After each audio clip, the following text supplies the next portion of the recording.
right? As a sergeant major, I'm only going to care about awards, NJPs, discipline. Now, if I may caveat back the Sergeant Major here, social media is an incredibly important tool in 2022, and I'll explain why.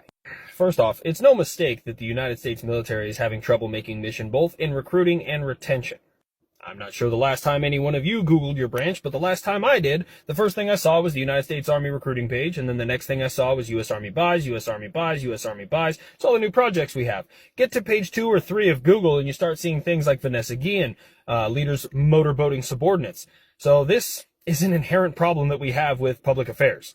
John Q. Public out there is not going to trust us with their sons and daughters, their brothers and sisters, if they don't feel like we're going to take care of them.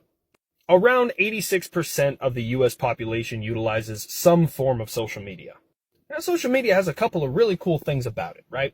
You can project proper levels of leadership. You can expand your area of influence across the force. You can provide guidance, like a digital open door policy.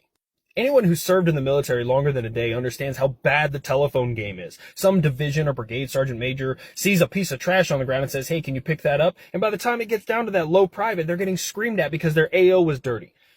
Reality, the sergeant major just wanted someone to pick up that piece of trash. This is why certain senior leadership positions, like the sergeant major of the Army, are required to have a social media page, because they can speak plainly, and it can be understood from the vice chief of staff all the way down to Private Joe Snuffy.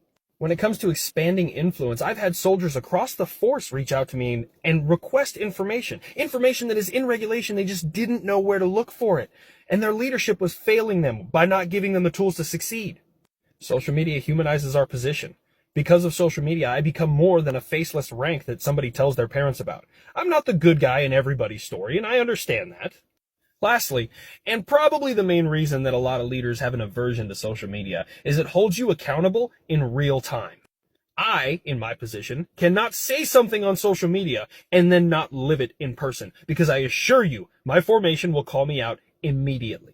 There are so many avenues for social media, both personal and professional. The reality is, if you're a senior leader in 2022, about to go into 2023, and you don't have some form of social media, you are cutting yourself off from your formation, and you are going to miss information. Lastly, you may have your own comments or speculations about the sergeant major that I stitched with. It is not my position to speculate anything that happened at any time during his career. This is strictly an opportunity for me to educate others.